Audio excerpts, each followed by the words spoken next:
Hey, Terry, mate, do you happen to have the time? Yeah, Dan, it's... Stop. Minute time. sake.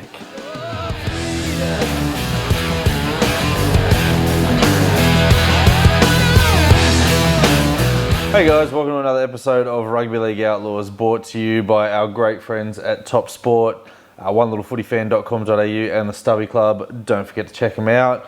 Dan, a great weekend of footy. Great weekend of football. Except we have lost New South Wales reigning player of the year, Tom Trbojevic, for what looks like to be the season. Yeah, horror injury. You know, just one of those innocuous injuries that just happen. It's, you know, the game, unfortunately, but geez, New South Wales, our job just got a hell of a lot harder, and Manly. Season's over as far as I'm concerned. And look, when you go back to the replay, it was a knock-on from Parramatta. He didn't have to chase it. He didn't, but, you know, being the player that he is, Tommy Turbo lit the competition up last year. By far the best player. Arguably the best individual season we've seen for a long time. Hasn't found that level of form yet this year. Now he won't. Yeah, it's really unfortunate, but, you know, Manly aren't anywhere near being a competition threat. Even if you think you could rehab him, shut him down. Like, his body looks like it needs it now. His leg is strapped. Yeah, it's really unfortunate to see that.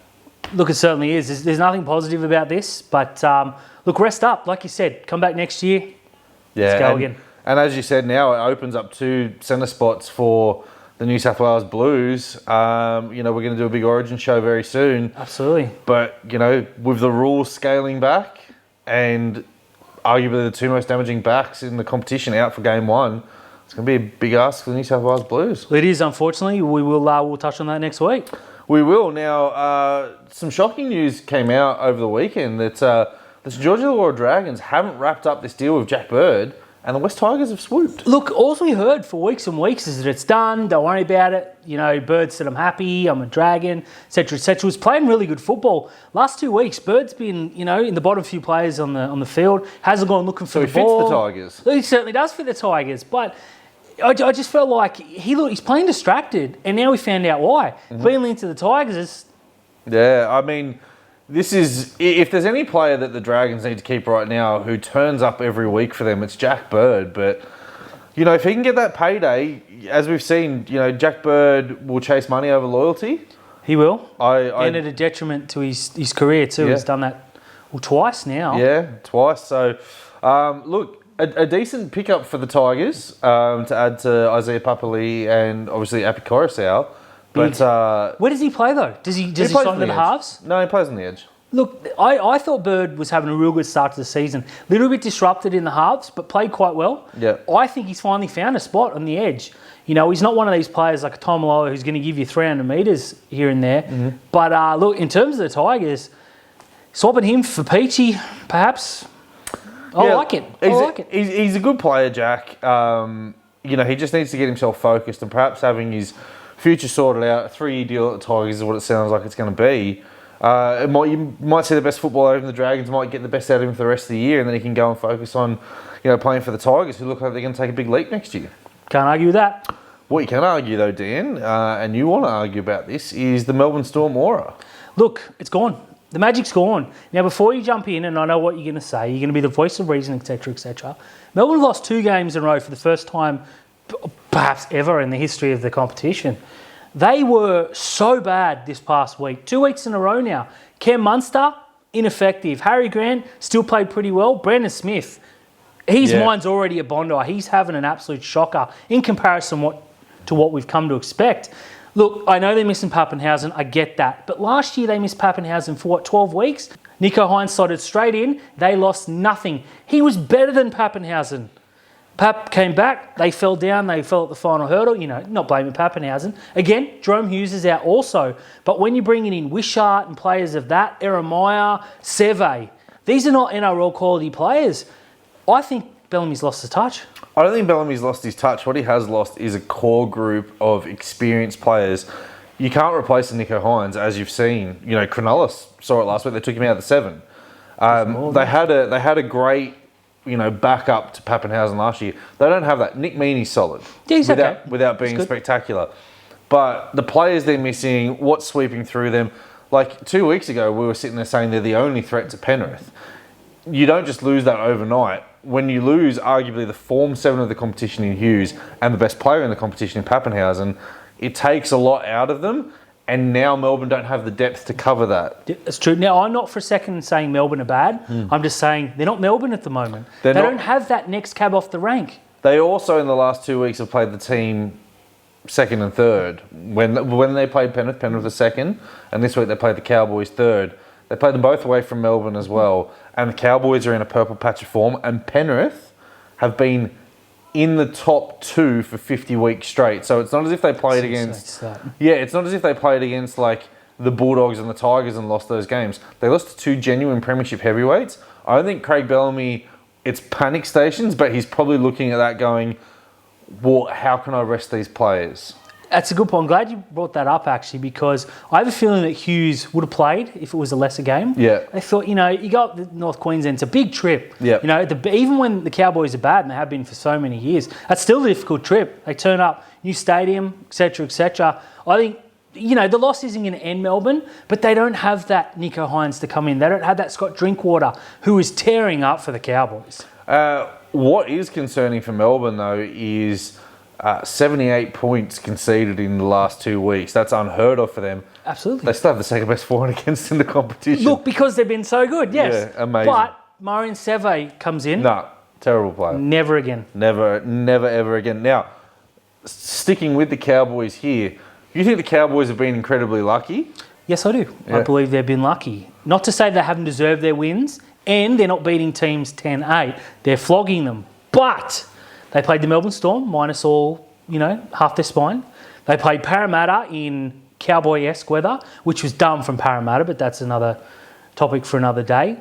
Their win streak has been very, very good, but I do believe that every time they come up against a good team, the best player seems to be out, something happens late, etc., etc. Again, they're riding their luck, but they've been lucky to date. Yeah, look, I don't think it's luck. At the beginning of the year, we said Todd Payton was probably the first coach that we thought was going to get sacked. He's found a rotation, he's found a combination, and he finally bit the bullet and apologised to Scott Drinkwater and put him in the team. Now, as you said, they've been flogging teams here. Cooper Cronk would disagree with you because some great analysis from Cooper Cronk pre-game said that they've been winning their games and they've been grinding them. This is now the 5th win out of their 6-game winning streak where they've scored more than 30 points and they've won by 13 plus as well. So if you want proper analysis, make sure you watch this show every week. I don't think the Cowboys have been lucky. I think they've just found a rhythm. This is a purple patch from the Cowboys. That's fair. They're third for a reason. They've been in incredible form and it doesn't look like it's going to slow down anytime soon. They have a blockbuster game this weekend. Oh, yeah. This is going to be the test for them and I am looking forward to it. Now, Trent Barrett finally sacked. Had to weeks and weeks and weeks overdue. Yeah, he's sacked. We're not going to talk about it because it's been done to death. We did it last week. But my question to you, Dan, is who is the next coach to go? Well, I've got to say the Gold Coast Titans aren't doing too well right now, Terry. I think there needs to be a lot of pressure on Justin Holbrook, but for mine, Adam O'Brien's the next coach who has to be sitting there with his seat on fire, and Nathan Brown at the New Zealand Warriors as well. Mm-hmm. Any of those three. Mm-hmm.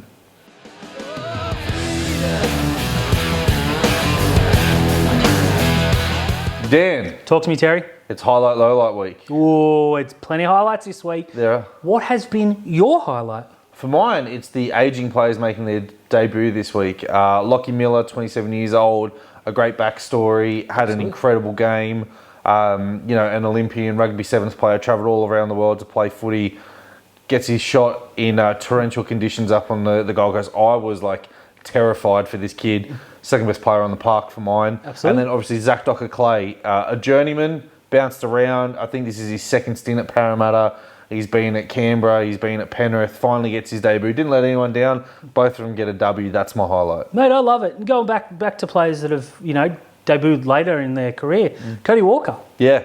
He's probably the poster boy for that. You don't have to debut when you're 18. No, absolutely not. And it just shows that there is, if you keep grinding, you're going to get your opportunities. Absolutely right. The low light, Dan. Look, unfortunately, there has been a big low light this week, and that's the raft of injuries. We touched on Turbo. Looks like his season is over. Kyle Felt looks like he's going to miss Origin. Sif Talakai went off late for the Sharks. Not sure of the severity of that injury. Mm-hmm. They were just Philip Sammy, another knee injury. He's The worst of luck. Yeah, Tormalolo and Kyle Felt getting MCLs and the Cowboys still going on with that game. Says a lot. Absolutely, it says a lot. But yeah, injuries for all the players that copped it this week. Not good. Terry. Talk to me, Dan. It's time to talk some black, white and blue. And we are back in the winner's circle. And I feel good. Back in the top 4 as well, which is absolutely incredible for us. Outstanding considering the recent run of results. Yeah, and look, this is the start of the 5-week block, as we said. It's game 1. You obviously want to start it off on a win. Going out there to the Gold Coast is never a fun trip. Got a pretty good recent record up there. That surprised me, actually. Yeah, 7 wins in a row against the Gold Coast Titans now.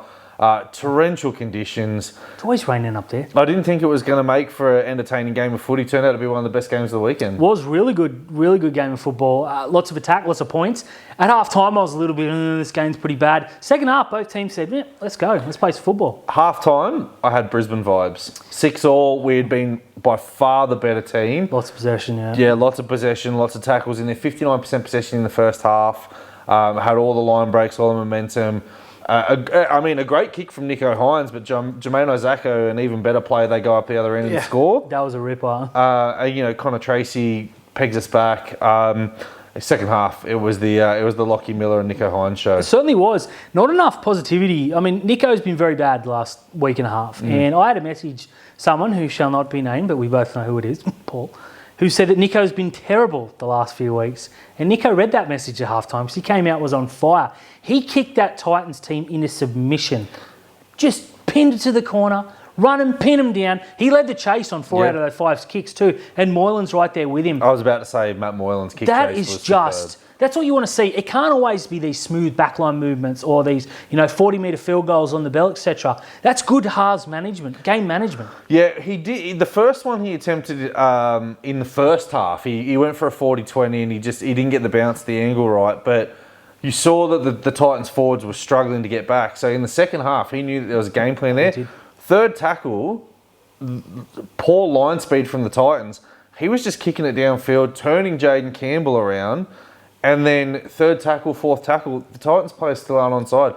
Absolutely sensational game from Nico Hines. It was. I'll be astounded if he doesn't get 3 daily end points out of that. He definitely should. If he doesn't, it'll be the story of Lockie Miller. Look, Nico is putting his name forward for the 14 spot in Origin. Yeah, Again, absolutely. selfishly, I don't want it to happen because I'm a Shark first.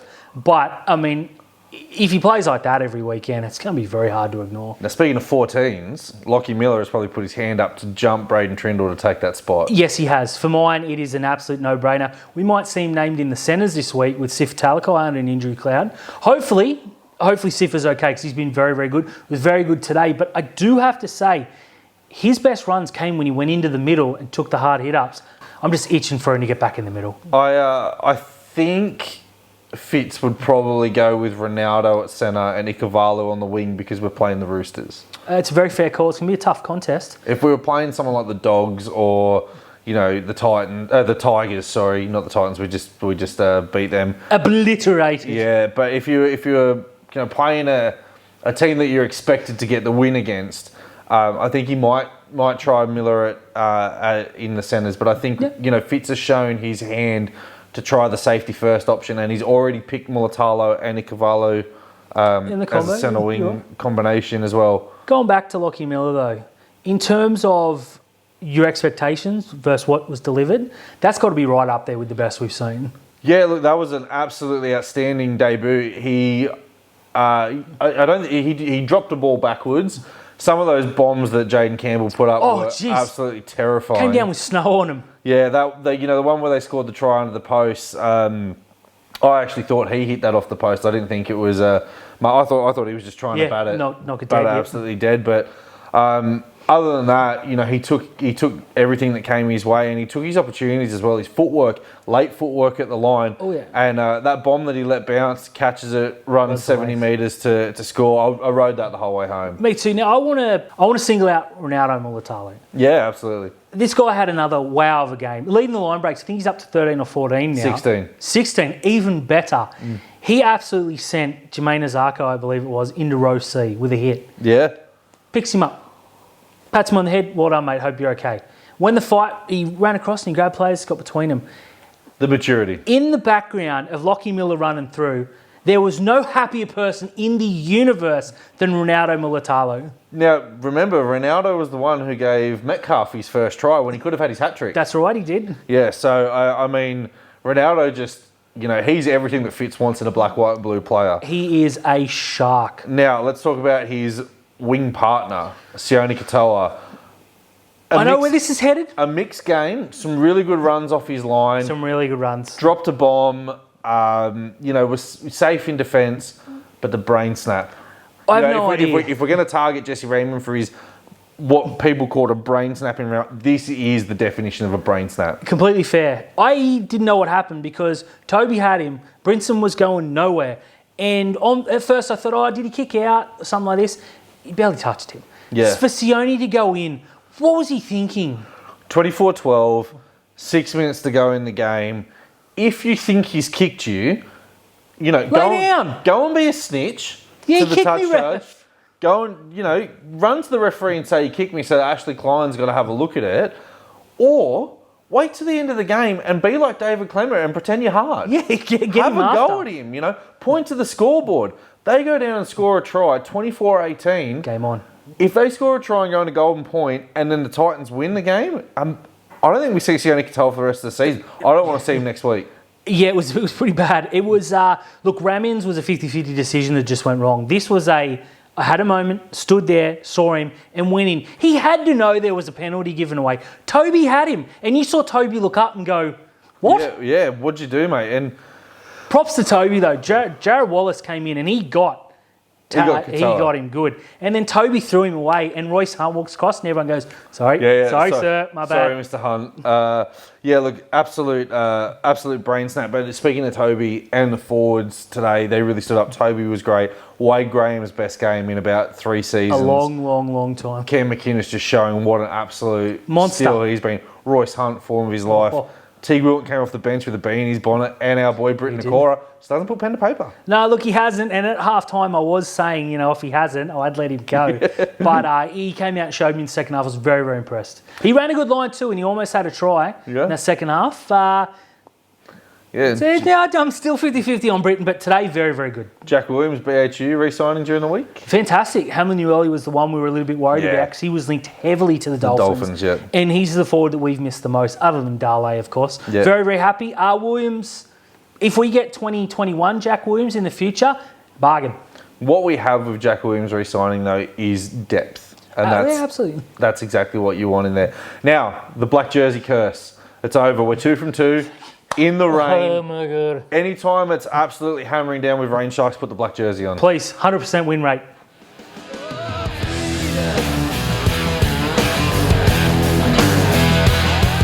Dan.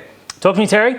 It's time for some top sport tips. My favourite time of the week. Our great friends at Top Sports again have hated us, lined our bank accounts. And me, Dan, I'm 4 ahead on the tips now. 4 ahead. That's half a round. That is half. I don't think there's ever been a gap of more than 2 or 3. No, it hasn't. But last week you okay.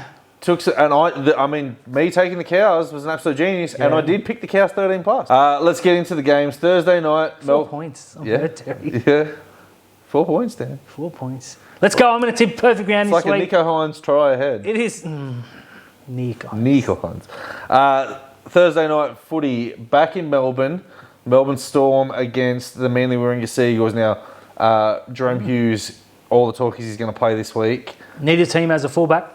Neither team has a fullback. It's the Meaney versus Garrick show. Your beauty. That'll get him in the gates. That'll get him through the gates as well. But look, I'm going to pick a Melbourne Storm bounce back in this. I don't think they can put 3 weeks in a row like that. They've never lost 3 games in the history of the competition. Melbourne by heaps. Yeah, I don't think they're going to win it by heaps. I think Melbourne is still by heaps. They're still going to struggle, but they have to pick players like Marion Seve still. They have to pick. Who would have thought Remus Smith would be the most important player they're missing? Yeah, Dean O'Mara, Trent Loreo, they're all getting their game time still. I'm going to pick Melbourne. I think the Melbourne Ferals will get them home. Confidently. 6 o'clock. If you had told me, 6 o'clock on Friday, if you had told me at the beginning of the year that Penrith versus the Cowboys, I'm like, I would have told you you're a flip. That's a 6 o'clock time slot if ever I saw one, because it's going to be a 40-point drubbing.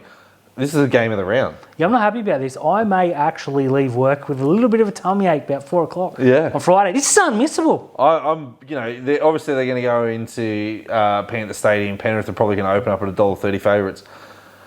The loss of Tormalolo and Caulfield really hurts, but Hammer's going to go in there. It's Hammer time, onto the wing, and the forwards. That was really good. Thank you. The forwards from the Cowboys have just stood up all year. Yes. This is the biggest test the Cowboys have to date. This is going to show us whether they are contenders or pretenders. Couldn't agree more. I think they're contenders, and I think they're going to just fall short in this game. 100% agree. If this was in North Queensland on a Saturday night in a packed stadium, this game is pretty close to a knife edge. Penrith Stadium, look, they've lost one game in like 60 years at Penrith, so I'm fairly confident in the Panthers. The battle of the halfbacks, never thought I'd say that. No, well, I mean, our boy Chad Townsend has actually found the team that can really hide his weakness. The key is not to do much, and when you do it well. That's Chad. Yeah, the key is give the ball to Tom Dearden and Scott Drinkwater, and then just kick little things. Yeah, kick a ball here or there. Brilliant. One of the things from Chad Townsend this year, though, that's really stood up for him, his defensive reads have been incredible. He's not missing 30 tackles a game, which is really incredible. Look, I'm happy for him. People think we hate Chad Townsend. I hate Chad Townsend. Fair enough, me too. But I hate players that play badly for the Sharks. Yeah, that's it. As long as the Cowboys can play well, I don't care. Penrith by 8. Penrith by 10, 26-16 is where I'm going to go on there. And I'm going to pick Stephen Crichton to solidify his spot in the Blues jersey. Agreed. Even though it's already done. It's done. Done and dusted. Freddie, you heard it. The blockbuster Friday night, game 3 of the 4X Cup. First time these two teams play. Now the Cowboys have dusted both of them convincingly in the 4X Cup. And this is a chance to get on the board. It's the Brisbane Broncos against the Gold Coast Titans up at Suncorp Stadium. I only see this going one way. Me too. The Broncos rested Adam Reynolds and came away with the biscuits against the Knights in a very, very strong performance. And the Broncos are just riding the confidence. They're riding all the way through this adversity that they had gone through at the beginning of the year. I think the Broncos are going to win this and win it well. Yeah, I can't see anything but a big Brisbane win. You got Reynolds coming back, hopefully. Selwyn Colbo is just breathing fire. Every time he touched the ball, he ran 30 metres. Herbie Farnworth, fresh off re-signing with the club. Tony Staggs will want that origin spot now that there's 2. He's really in the play now. Yeah. I see nothing from the Titans. Nothing. No, I mean, the Titans, the score flatters them from the Sharks game. Hugely. Yeah, that should have been a 13-point win for the Sharks. I'm going to pick the Broncos to win this quite comfortably. Yep, I'll go 15 or 16 plus. This is just put the pressure Adam back Reynolds on the Cowboys to retain that, or to get the trophy. They're prestigious. 3 o'clock on the start of our Super Saturday. Super! It's not real super. It's the New Zealand Warriors against the Newcastle Knights. Oh, this is a game I couldn't tip. Milford versus Johnson.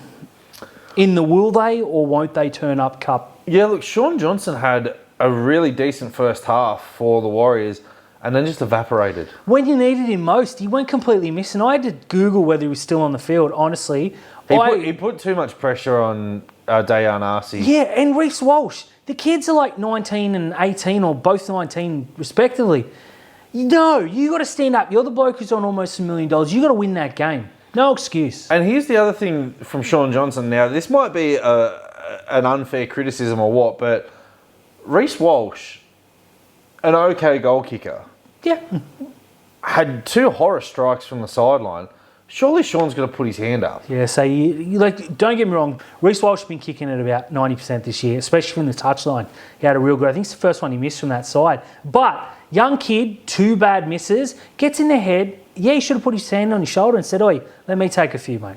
Yeah, I don't know what he's. Sean Johnson's an enigma. I don't think he's going to, I think he's going to look back on his career and just go, what could have been, because he's one of the most outstanding players we have seen. Absolutely. That said, there is nothing in Newcastle to me that suggests that they're going to win this game of football.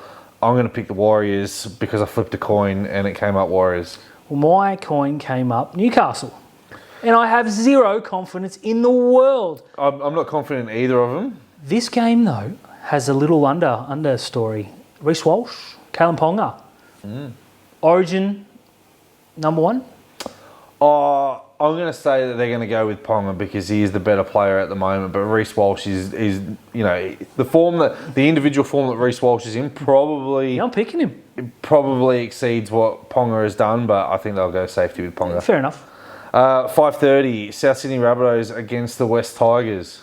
Another hard to pick game. Yeah, Souths another. are disgustingly out of form. They frustrate me so very much because they have so many good players. Campbell Graham touched the ball about 4 times in the second half when they were starting to come back.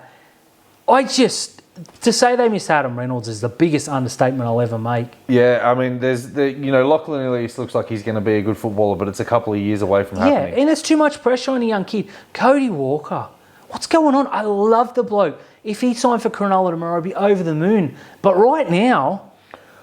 Cody Walker, like Tom Trbojevic, is one of the players who has been taken aback into the competition with the new rule changes. Dan... Don't do it, Terry. Do not do it. Well, I'm going to change my tip. I had the Tigers, but then I just remembered that Jackson Hastings is injured. Makes you feel good about tipping South, but again, no confidence. You know what? I'm going to stick with the Tigers. He's done it. I've done it. Can you check that that actually happened? Jock Madden will lead the Tigers to a victory over the Rabbitohs. Who's going to be his halves partner? Don't care. Jock Madden, baby. 7:30, Saturday night. Super Saturday. This is worth The main waiting event. up for. It's the Cronulla Sharks against the Sydney Roosters. Both teams are going to want to win to stay in, the Roosters want to get back in the top 4. Cronulla want to win to stay in the top 4. We've had, for a long time there, we had the wood over the Roosters. They've beaten us quite convincingly during PVL ball. I think we can get back into this game and show that we are contenders, and we can stand up to their pack. Our backline is just as good. Our halves are more experienced. That's true. And Blake Brayley's in better form than whoever their hooker is. Yeah, I don't even know who it is at the moment. Doesn't matter. We get Will Kennedy back, which is incredible. That said, I'm going with the Jinx. Look, I'm going the Jinx too. Roosters double by Jinx. heaps. But we're at home. Got to keep that winning record going. Are you going to the game? Yes, I'll be there on Saturday nights. Anyone who sees me, leave me alone. Go the Sharks. I won't be at the game, so if anyone wants a season ticket, reach out to us in the Southern Stand. You can sit up there with Josh Bolling. But yeah, I'm going to go the double Jinx. No thanks. Roosters by heaps. Sunday afternoon, 2:00, the Canterbury Bulldogs against the St George Illawarra Dragons in a game that you must miss. It must miss TV. This is going to be Horrible. fun-ish. This is just going to be a stat Duffy padding. revenge game. This is just going to be a stat padding session for Ben Hunt. Look, it is. Matt Duffy is going to play a part in 6 tries. 3 All for each for the team. Dragons. Yeah. I'm not confident that this will be fun, but I am strangely excited. Yeah, I'm going to pick the Dragons in this game just because that Bulldogs team is terrible. Did I tip the Dogs? No. I didn't. Good. Dragons. Yeah, Sunday afternoon, this is going to be a great game. The Canberra Raiders back home down in Canberra against the Parramatta Eels. Back in a bit of form, the old green machine. They are in sensational form. Josh Papali Yeah. may be the form forward of the competition at the moment. I would agree if Isaiah was dead. Josh Papali, Yeah. arguably the form prop of the competition. Absolutely, he is. At the moment, James Fisher-Harris is obviously going to be there, and Junior Paulo as well, Regan Campbell-Gillard, but no one on their day is as damaging as this fella. Oh, yeah. 250th game, scored a try on the weekend, and I think he's going to want to go down there. Canberra have been pretty ordinary at home this year. They have. Yeah, they're going to want a big win. Their fans deserve it, though. Yeah, they do. clap is just now, cringe. Parramatta in different form. You beat Penrith, you beat the Storm, you lose to the Tigers, you lose to the Roosters. Forgot about that. You struggle to win a game in controversial circumstances, people will say. I wouldn't. Against Manly, I think if Canberra turn up as they have in the last 2 weeks, they will win the game and they'll win it quite convincingly. Now, Ricky Stewart cannot pick Frawley for this game. He has to go with Schneider. Yeah, Schneider's really, really good again this weekend. Only came in late after playing New South Wales Cup because Frawley was unwell. Yeah, Jack Whiten, I mean, he came back like a house on fire. He played really, really well. Yeah, I'm picking Schneider. That Wolford is really standing up too. Absolutely is. And perfect. Tom Starling is the perfect bench hooker. dummy half. Absolutely. Because he just comes on and rips teams apart. Yeah. But Wolford does the job for them. Found his spot like his old man at Canberra. Hopefully he ends his career at the Dragons and they don't win too many games, just like his old man. I'm going to pick Canberra to win this game. I'm tipping Canberra. Yeah, I feel confident about this. At home, Canberra are a different animal. And Parramatta stink.